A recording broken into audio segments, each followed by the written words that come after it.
No, no está en completa, está en... Ahora sí ya. ¿Pueden ver la primera, la que dice ictericia? Sí, dice Ok. definición. Ya. Ajá. La siguiente, ¿sí la ven? Sí, Ok, decía perfecto. definición.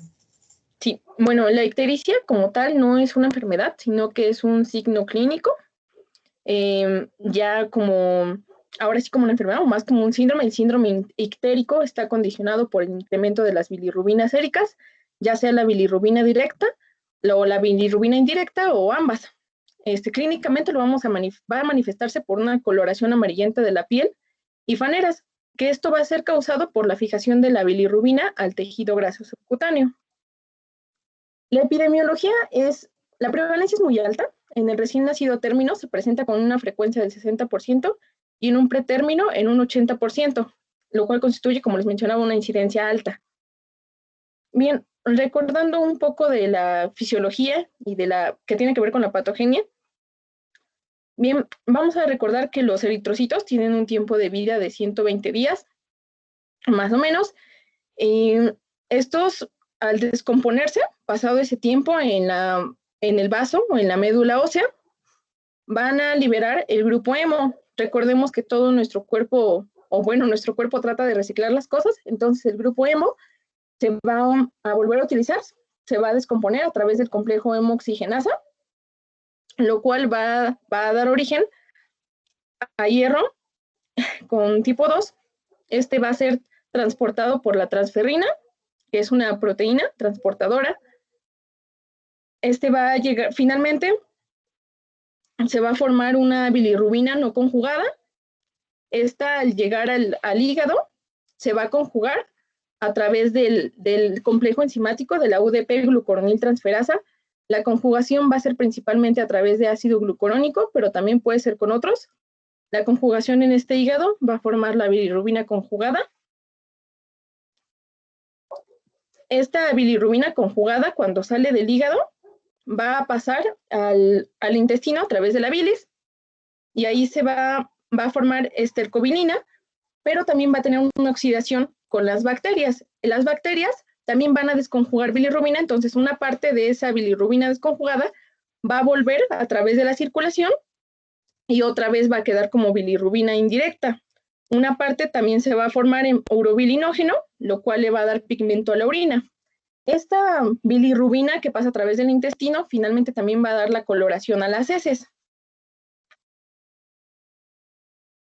Los valores séricos normales de bilirrubina en el recién nacido en las primeras 24 horas de vida va a ser de 1.8 miligramos sobre decilitros y en los primeros de 1 a 5 días de edad son de 6 miligramos sobre decilitro.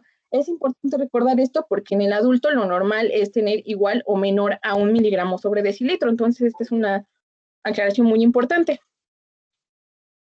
La bilirrubina en concentraciones séricas, leí que decía que principalmente la bilirrubina indirecta o no conjugada puede ser tóxica, ya que esta, al ser soluble, puede atravesar la barrera hematoencefálica, se puede fijar en las neuronas de los núcleos basales, el hipocampo, el cerebelo y bulbo, donde puede ocasionar zonas de necrosis.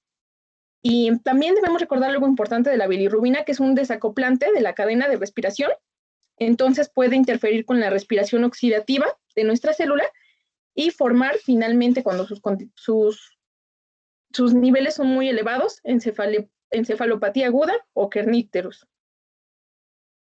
La etiología va a ser principalmente por tres causas: la sobreproducción de bilirrubinas, la disminución en la excreción, porque como ya vimos tiene una producción, la bilirrubina, y después va a tener una excreción. Cuando alguna de estas dos no se lleva a cabo de forma correcta, pues ocurre una elevación de esta bilirrubina, o finalmente la mixta, que va a ser por una combinación entre ambas. En algunas literaturas mencionaba que la ictericia se presentaba cuando se alcanzaban cifras igual o mayores a 2 miligramos sobre decilitro, pero otras mencionaban que 3 miligramos sobre decilitro. Entonces, bueno, lo dejé en 3 que encontré de Martínez, pero igual en el adulto suele decirse que a partir de 2 miligramos sobre decilitro, pues ya se presenta ictericia. Tenemos diversas causas para una hiperbilirrubinemia, que es lo que finalmente va a causar la ictericia, que es ese aumento de bilirrubina. Aquí puse una tabla en la cual podemos dividir por las principales entre la primera semana de vida y la segunda semana de vida. En la primera semana de vida se van a encontrar con más frecuencia la ictericia fisiológica, de la cual voy a hablar más adelante, la incompatibilidad del grupo sanguíneo, principalmente entre el grupo ABO, pero también puede ser en menor medida por el factor RH o por grupos menores. Sepsis, alguna infección del complejo TORCH por protozoos o bacterias. Policitemia, reabsorción de sangre extravascular, como por ejemplo en un cefalohematoma, de la cual nos hablaba nuestra compañera en la clase anterior. Defectos en los glóbulos rojos, como por ejemplo una talasemia o una esferocitosis. La ictericia que aparece en el momento del nacimiento o antes de 24 horas siempre va a ser patológica, porque como les mencioné, más adelante les voy a hablar de una ictericia fisiológica, pero antes de 24 horas siempre va a ser patológica. En la segunda semana de vida podemos considerar el hipotiroidismo, para el cual recordemos que se va a hacer un tamiz, una infección nosocomial en el prematuro, una causa quirúrgica, como por ejemplo una atresia de las vías biliares. Como mencioné anteriormente, va a eliminarse a través de vías biliares la bilirrubina, entonces si hay una excreción, no va a permitir que la bilirrubina se excrete de nuestro cuerpo, si hay alguna obstrucción en esos conductos, o un quiste en las vías biliares. Ictericia por leche materna, como por ejemplo en galactosemia, que también es algo que va a venir en nuestro tamiz, con lo cual lo podemos detectar, y una ictericia fisiológica prolongada en los recién nacidos prematuros. Las causas aquí vienen otras causas, como les mencionaba, galactosemia, tirosinosis, deficiencia de alfa-1 antitripsina, antecedentes de administración previa de novobiocina. Yo nunca había escuchado ese antibiótico, pero pues vi que puede aumentar estos niveles de bilirrubina causando ictericia. También el síndrome de Gilbert, de Crigler-Snahar y de Dubin-Johnson, los cuales son pues más infrecuentes. Algunos tienen que ver con un esteroide, el de Dubin-Johnson, el cual va a tener la madre un tipo como de progesterona, por lo que entendí, en el cual va a afectar al recién nacido y va a condicionar un aumento de bilirrubina. O en otros hay deficiencia de la UDP-glucuronil transferasa, que como ya mencionamos en el recuerdo fisiológico, esta va a ser la que va a conjugar la bilirrubina. También lo podemos encontrar con mayor frecuencia en prematuros, y esto va a ser multifactorial, y también en productos de madres diabéticas. Puede ser por algún defecto que ya traen esos pequeños, o también por los traumas al momento del parto. Recordemos que muchas veces este tipo de productos son macrosómicos, lo cual puede condicionar hemólisis y por lo tanto un aumento de bilirrubina. Voy a hablar un poquito de la ictericia fisiológica. Los recién nacidos, como ya vimos, tienen mayores niveles de bilirrubina porque también producen mayores niveles de eritrocitos, hasta 2 o 3 veces más que un adulto. Por lo tanto, también lo excretan en mayor cantidad. Esto nos deja en que el recién nacido se enfrenta a una carga elevada de bilirrubina, pero también a un sistema excretor muy deficiente, porque en los primeros 7 a 10 días, en los primeros días de vida hasta los 7 o 10, tienen una cantidad muy baja de esas enzimas que son necesarias para excretar la bilirrubina. Casi todos los recién nacidos tienen niveles relativamente altos de bilirrubina circulante durante la primera semana de vida, y esta es la causa más común de ictericia, y es la que se describe como ictericia fisiológica. Esto debe ser un diagnóstico de exclusión, puesto que siempre que tengamos un recién nacido con ictericia, pues se debe investigar correctamente la causa para dar un tratamiento correcto. Esta ictericia fisiológica se presenta usualmente a partir del tercer día de vida en niños sanos, y el tratamiento principal va a consistir en aporte hídrico y calórico adecuado, y solamente en raras ocasiones se tendrá que recurrir a fototerapia, de la cual hablaré posteriormente. Bien, ahora otro tipo de ictericia es por isoinmunización, cual mencionaba en la tabla. Es un padecimiento del feto y del neonato que tiene como causa la incompatibilidad entre su grupo sanguíneo con el de la madre. El principal, como lo mencioné, va a ser el del sistema ABO, aunque también puede ser por incompatibilidad de RH o ya en ocasiones muy raras por grupos menores. Puede haber muchas causas para esto, como por ejemplo abortos previos, puede ser también que tenga ya al producto, haya muerto dentro de la madre, que se haya realizado una amniocentesis, entre otros pueden ser algunos de los factores. Esto se da cuando no es compatible con la madre. También tenemos hiperbilirrubinemia colestásica, en la cual la podemos dividir en la que tiene una enfermedad intrahepática y una enfermedad extrahepática, con lesión u obstrucción de los conductos biliares. En la intrahepática vamos a tener una lesión del hepatocito, y la cual puede ser por una enfermedad metabólica, por alguna enfermedad del complejo TORCH, también puede ser por, no sé, una zona de necrosis. Entonces, cuando pase esto y la enfermedad sea intrahepática, podemos encontrar las transaminasas elevadas, que si recordamos, son las que nos van a mostrar que hay una lesión en nuestro hepatocito. También vamos a encontrar elevación de bilirrubina, tanto conjugada, porque puede ser que una parte del hepatocito funcione y esté liberando conjugada, pero como también no funciona al 100, también hay no conjugada, entonces hay elevación de ambas bilirrubinas. Y también hay elevación de TP que no mejora con vitamina K. ¿Por qué? Porque si hay una lesión en nuestro hígado, recordemos que nuestro hígado también va a crear factores de la coagulación dependientes de vitamina K. Entonces, esto nos puede guiar hacia el diagnóstico. Ahora, en la enfermedad ya puede ser de obstructiva, que puede ser tanto por un quiste, que es lo más común, un quiste en las vías biliares, o una atresia de las vías biliares. Estas dos son las más comunes, más la atresia. Entonces, cuando pase esto, como hay una atresia, entra la bilirrubina indirecta, no conjugada, entra al hígado, se conjuga, y ahora al salir no puede hacerlo porque están obstruidas estas vías. Entonces, ¿qué va a pasar?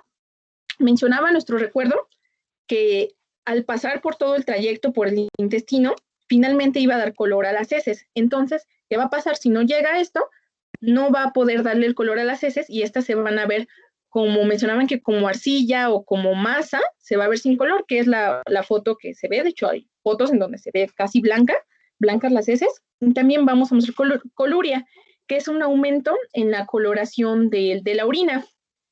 Aquí cabe resaltar que se puede ver en casos ya más graves o con mayor aumento de la bilirrubina, ya parece así como si fuera coca la orina, pero también hay que hacer hincapié en que los recién nacidos, su orina es amarillo muy, muy, muy clarito. Entonces, cuando se detecta que ya ese amarillo es más concentrado, pues también se debe tener cuidado con eso. No esperar solo hasta ver que ya está, pues, muy oscura. Aquí la diferencia con la otra es que si hay trombocitopenia va a mejorar con la administración de vitamina K, y es una diferencia que podemos hacer entre la que tiene enfermedad intrahepática. Bien, el cuadro clínico va a ser principalmente basado en la clínica, ya después, claro, se va a corroborar con estudios de laboratorio. La piel va a adquirir una coloración amarilla, pero también se puede ver en los ojitos un tinte ictérico, así como también en las conjuntivas, y la orina puede verse de un color más oscuro. Hay que tener cuidado cuando se haga el examen físico, porque si se tiene una luz amarillita y aparte pues algunos otros tonos tal vez en la habitación, se pueda confundir esto con el tinte de la piel del neonato. Entonces se debe hacer de preferencia con la luz del día y pues se debe explorar adecuadamente. Bien, en la ictericia fisiológica neonatal, el cuadro clínico, como ya mencioné, va a ser la coloración amarillenta de la piel, pero va a empezar en la cara y luego va a bajar hasta el pecho. Después se va a desplazar hacia el área ventral y finalmente hasta las plantas de los pies. Ya cuando existe mucha ictericia, los bebés pueden estar muy cansados. En la ictericia fisiológica no hay compromiso del estado general del recién nacido y no hay una pérdida importante de peso y tiene una buena conducta de alimentación, que es en lo principal lo que nos podemos dar cuenta con los pequeños y pues están bien. La ictericia patológica, como lo mencioné también anteriormente, va a ser visible dentro de las primeras 24 horas y se puede observar succión débil, hipoactividad, anemia, patosplenomegalia, una baja reacción de cuando intentamos estimular al pequeño. El diagnóstico, como todos, debemos tener una buena anamnesis, una historia clínica prenatal, se debe pasar a la exploración física, como mencioné, de preferencia con la luz del día.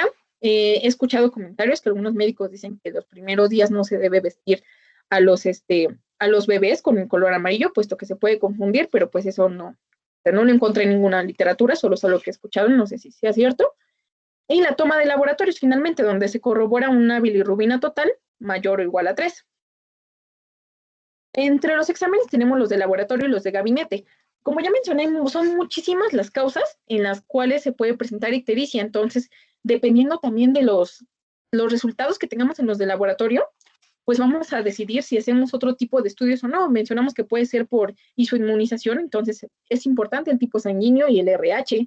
También puede ser por alguna enfermedad como el tiroidismo, por lo tanto, como ya lo hemos visto, es importante hacer el tamiz neonatal.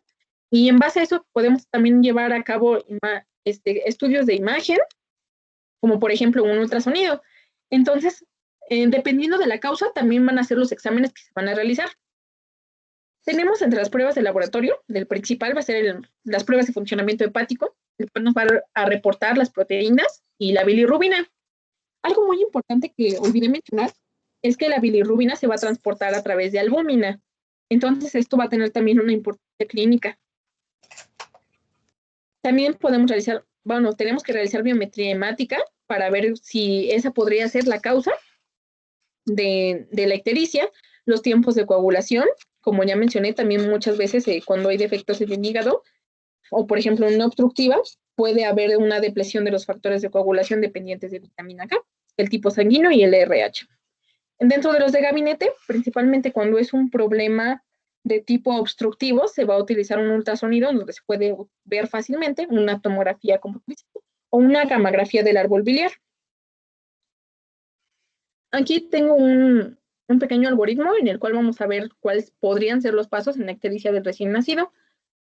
Entonces, si tenemos una bilirrubina directa mayor a 2 miligramos sobre decilitro, o también lo mencionaban como mayor al 20% en el recién nacido lactante, se va a ingresar para su estudio, nunca se debe dejar así como que se vayan. Muchas mamás también, como se sabe que se toman baños de sol, dicen, no, pues se le quita y tú pones al sol y pues se dejan así. Entonces esto puede progresar ya después a daños, porque como mencionaba, es un desacoplante. La bilirrubina también puede pasar la barrera hematoencefálica y provocar graves daños. Después de la anamnesis, la exploración física y la analítica, se va a ver si hay, como mencioné, después de la administración de vitamina K, no hay mejoría, y con los signos clínicos que mencioné anteriormente, se puede pensar tal vez en algo del hígado, como por ejemplo una hepatitis, en una infección del complejo TORCH, galactosemia, tirosinemia. O cuando no pasa esto, y en base también a los niveles de bilirrubinas y transaminasas y otros, si hay algunos síntomas como acolia, se puede descartar una atresia de las vías biliares, o se puede pensar también en algunos defectos genéticos, como lo mencionaba anteriormente, como son el síndrome de Crigles-Najjar. También hay una escala de Kramer, que se utiliza, también he visto que lo utilizan mucho, en la cual se va a dividir la ictericia, que va a tener el recién nacido. Como mencioné, la ictericia fisiológica primero empezaba por la cara, entonces se hace una escala donde dice que si tiene solo en la cabeza y el cuello, la bilirrubina va a ser menor a 5 miligramos sobre decilitro. Si llega hasta el ombligo va a ser de 5 a 12, hasta las rodillas de 8 a 16, hasta los tobillos de 10 a 18, y si tiene ya en palmas y plantas va a ser mayor a 15 miligramos sobre decilitro, pero claro, siempre debe corroborarse por estudios de laboratorio. Encontré que todo esto, claro, puede tener complicaciones, pero principalmente cuando ya se tiene mayor a 20 miligramos sobre decilitro, puede haber ya complicaciones severas como kerníteros, un daño cerebral o algún otro. Bien, el diagnóstico diferencial va a ser con todas estas enfermedades y un poco más, que son las que les había platicado anteriormente.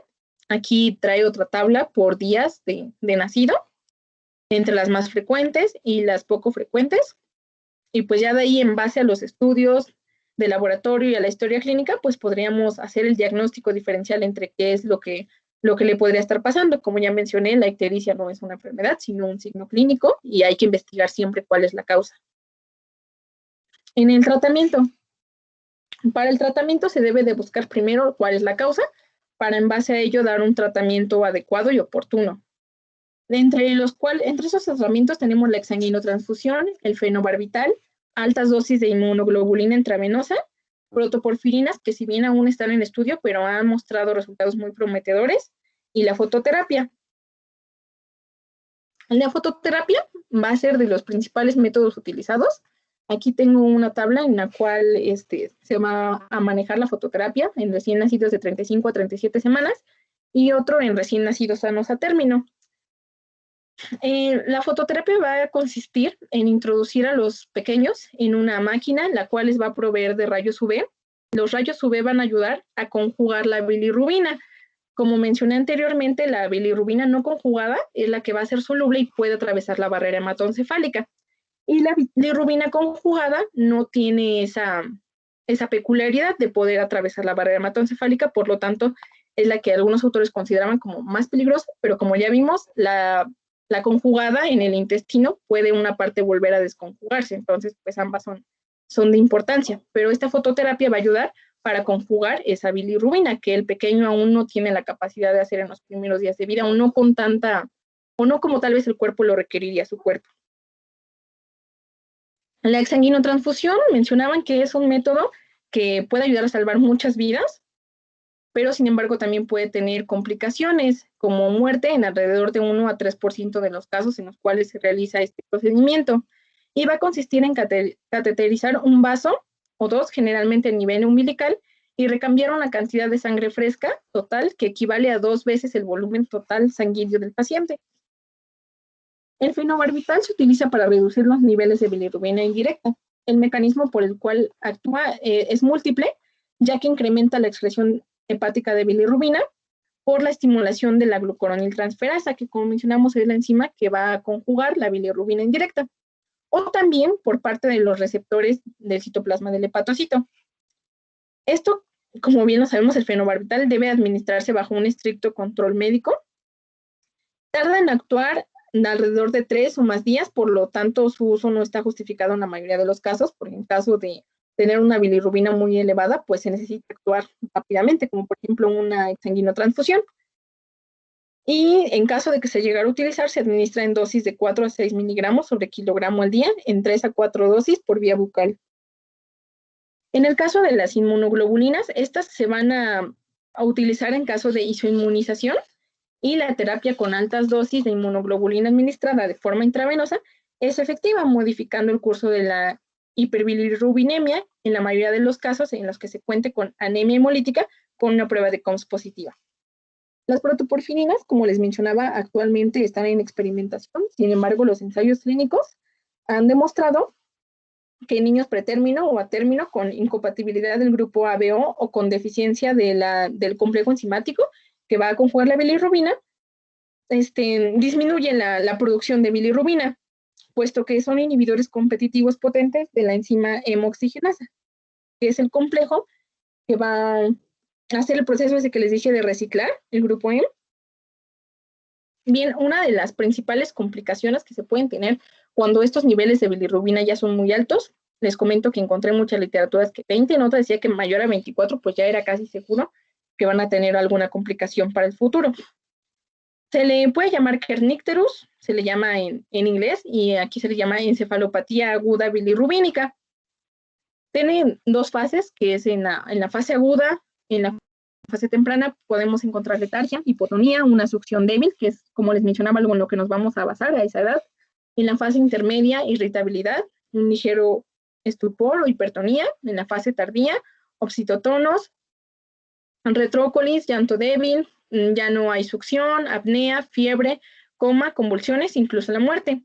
Y ya cuando hay una encefalopatía crónica o kernicterus, va a haber parálisis atetoide cerebral, pérdida de audición, displasia del esmalte dentario, parálisis de la mirada, y puede haber un grado variable de retardo mental. Puede haber, unos decían que era normal, pero en varios casos clínicos encontré que pues sí, siempre había retraso mental, ya sea de leve hasta ya uno grave. Los 4 cuadritos que pueden ver en la pantalla es una tetrada de kernicterus con control anormal motor, movimientos y tono muscular, trastornos del procesamiento auditivo como hipoacusia, trastornos oculomotores como mirada vertical hacia arriba y displasia del esmalte dental. Bien, dentro de la prevención tenemos la educación a las pacientes, como hemos mencionado en otras ocasiones. El paciente no sabe de medicina, entonces pues hay que explicarles a las mamás, a los papás, acerca de qué signos de alerta podrían tener sus pequeños para llevarlos a un servicio médico, y que pues no se esperen, ¿no?, hasta que ya esté muy, muy, muy amarillo y pueda tener ya complicaciones que no se puedan corregir. La terapia solar es algo que se indica cuando nace el bebé y se va a dar de alta. Se indica que se debe de dejar al menos 15 minutos al día, de preferencia en la mañana o en la tarde, cuando los rayos solares no son muy fuertes, a través de una ventana, solo con su pañalito y procurando cubrir los ojos. Si esta terapia solar o estos baños de sol, como comúnmente les llaman, son totalmente cubiertos, pues no sirve de nada, entonces deben ser descubiertos. Y recomiendan también mucho alimentar al neonato de 8 veces al día, durante mínimo las 2 primeras semanas, para evitar deshidratación y también que pueda conllevar aumentos de bilirrubina. Y eso sería todo. No sé si hay alguna duda.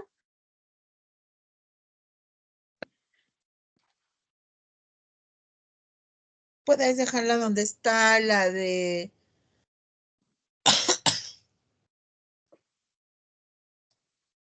¿cómo se divide el cuerpo del niño? Ay, se me fue el nombre, perdón.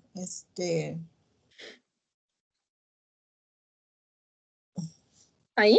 Sí, la escala de Kramer. Ah, sí, gracias. Esta escala es muy recomendable, por ejemplo, sobre todo nosotros cuando estamos en el servicio social o en un consultorio, ¿verdad? Que no es de forma inmediata la toma de los laboratorios de las bilirrubinas. Esta nos puede ayudar bastante, ¿verdad? Entonces, si ya bien ustedes, ahorita la explicación que dio su compañera, de suma importancia que antes de los 7 días esta bilirrubina no incremente tanto por el problema de la barrera hematoencefálica y obviamente para disminuir el riesgo de kerníteros. Entonces, esta tablita de Kramer nos va a servir bastante. Esta debe de venir en sus apuntes. Ya que si en consultorio estamos y vemos a un bebé que tiene, por ejemplo, 4 días de nacido y solamente tiene la carita, digamos así amarilla y que apareció después de 72 horas el tinte ictérico, ¿verdad? Entonces podríamos considerar que se trata de una ictericia fisiológica. Si nos refiere la mamá que desde el momento del nacimiento, sobre todo si nosotros no recibimos al niño, ¿no? Entonces, si nos los llevan, digamos, nos los van a llevar entre los 3 y los 5 o 7 días después de nacido. ¿Por qué? Porque si nació en una clínica particular, 2 días las tienen ahí después de un parto, 3 días después de una cesárea. Y en un hospital, pues 24 horas en cuneros y luego 48 horas si fue cesárea. Entonces, dependiendo de estos dos, o sea, del tiempo, del momento del nacimiento y en dónde nació, pues, o sea, nosotros nos podemos dar cuenta y preguntarle a la mamá en cuántos días empezó a aparecer ese tinte. Si nosotros lo valoramos, o sea, nosotros recibimos a ese bebé o estamos ahí para darlo de alta, entonces hay que valorarlo y hay que revisarlo que no esté ictérico.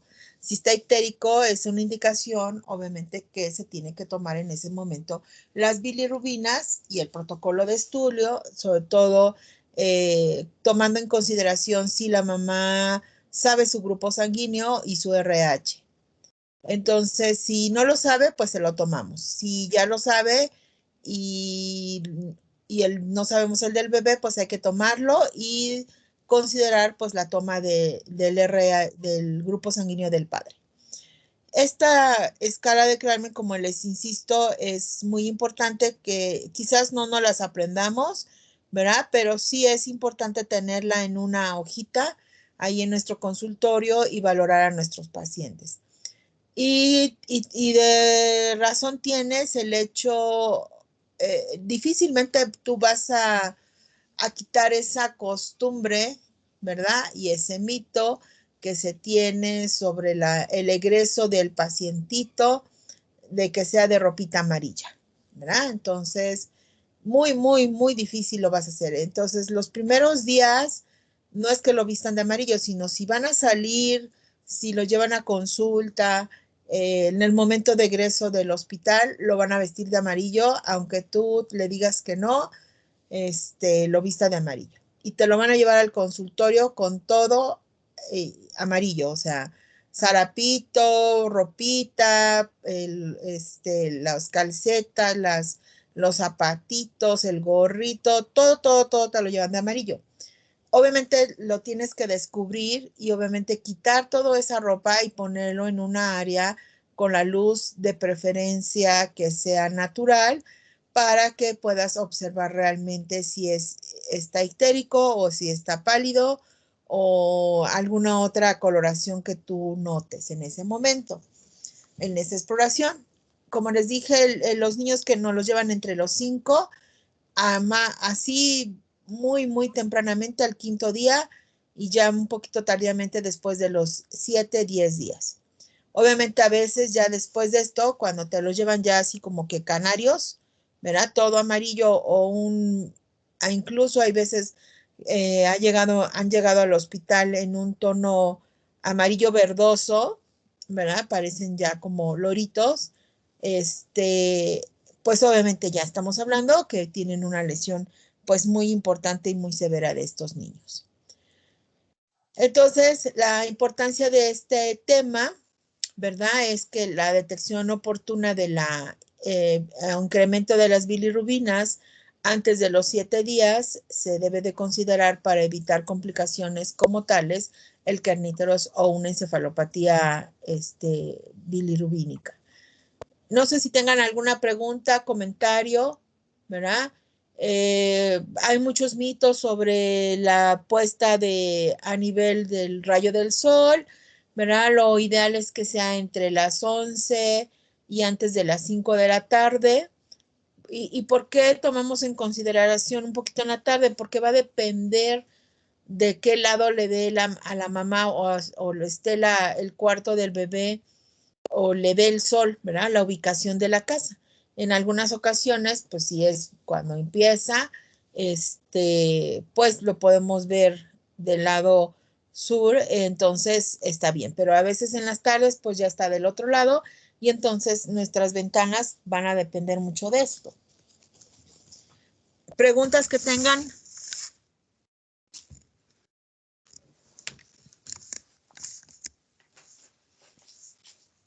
¿Algún comentario? Doctora, yo sí. Sí, hay que levantar la mano para que sepa yo. Ay, perdón. Sí, ¿quién levantó la mano? ¿Saraí? Ok. Bueno, no tiene que ver con el tema, pero es que mencionó algo de unos apuntes y a qué se refería con los apuntes. Bueno, con eso. Les dije que uno de los puntos que voy a calificar es la entrega de apuntes. Esa va a ser sus tareas, entrega de apuntes. Los apuntes se van a entregar al final de cada módulo. Muy Ahorita bien. que terminen este módulo, les doy una semana para que lo entreguen. De preferencia siempre van a ser los días viernes, la entrega de los apuntes. Obviamente es el viernes o la fecha que yo voy a poner es como límite. O sea, lo pueden entregar 1 o 2 días antes, que yo siempre les hago ver que los entreguen antes, porque si ustedes se esperan hasta el último momento, a veces está saturada la plataforma, no les dejan subir los apuntes, ni nada de eso. Y yo les dije al principio, no sé si entraste el primer día, dije que era una parte de la calificación y que en cada vez o tarea yo les iba a poner los puntos a calificar, pero en forma general siempre califico que estén todos los temas del módulo, el contenido, imágenes, bibliografía, y la entrega a tiempo.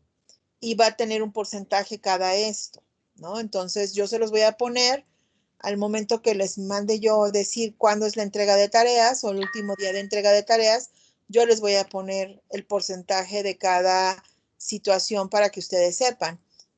Por decirlo así, si no me lo entregas a tiempo, me lo entregas 2 días después o al día siguiente de que yo dije, por decir una fecha, el 28 de enero, por decir una fecha que sea ese último día, si tú me lo entregas el 29 o el 30, obviamente es un 10% menos de tu calificación, es decir, es un punto menos por haber entregado tardíamente.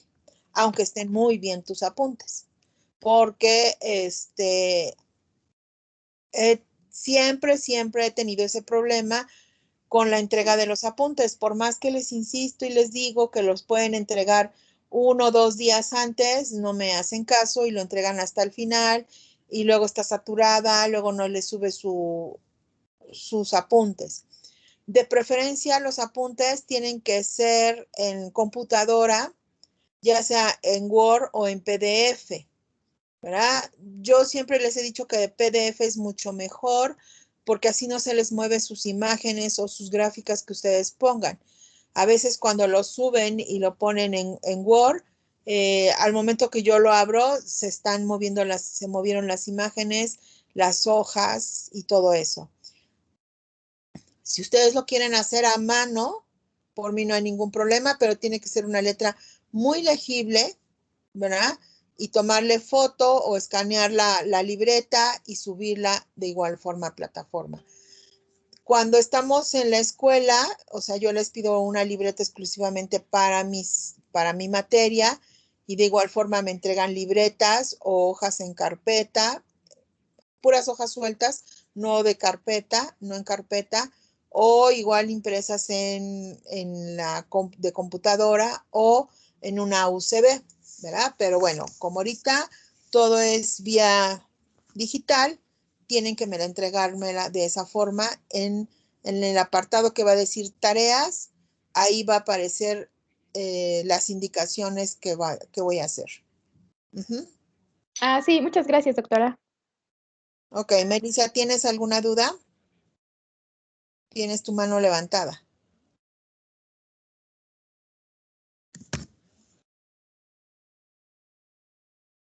Melissa, tienes la mano levantada. ¿Tienes duda? No, doctora. Ok. ¿Alguien más con respecto al tema de ictericia? Bueno, entonces, en resumen, que se nos quede de vital importancia detectar el problema de la ictericia a consecuencia de que es antes de los 7 días, pues para evitar problemas como tales. Hay otras patologías que van a condicionar también cirrosis hepática, como una atresia de vías biliares, que obviamente eso nos va a condicionar alteraciones obviamente enzimáticas y hepáticas importantes en el organismo del bebé y se tiene que obviamente detectar y hacer un ultrasonido hepático para que antes de los 2 meses de preferencia se detecte este problema y se realice la cirugía pertinente que debe tener nuestros niños. Obviamente antes de los 7 días, que es lo de la barrera hematoencefálica, pues para hacer el manejo ya sea a nivel hospitalario, de acuerdo a las tablitas y características que se tienen de la ictericia, por edad, peso, edad gestacional, eso va a indicar que sea una fototerapia o una exsanguinotransfusión. Bueno, si no tienen una pregunta o comentario sobre el tema, pues el día de mañana nos vemos con sepsis neonatal, el cual le va a tocar a Dania Chirinos López. Sí, doctora. Bien, el próximo lunes tocaría enfermedad hemorrágica del recién nacido, que le toca a Scarlett, y el martes le tocaría a Alejandro Guerrero hipoglicemia, hipocalcemia, obviamente en recién nacido, solamente recién nacido. No debes de meter ningún dato mayor a de 1 mes de edad, las causas de hipocalcemia e hipoglicemia, por favor. Ok, doctora, está bien.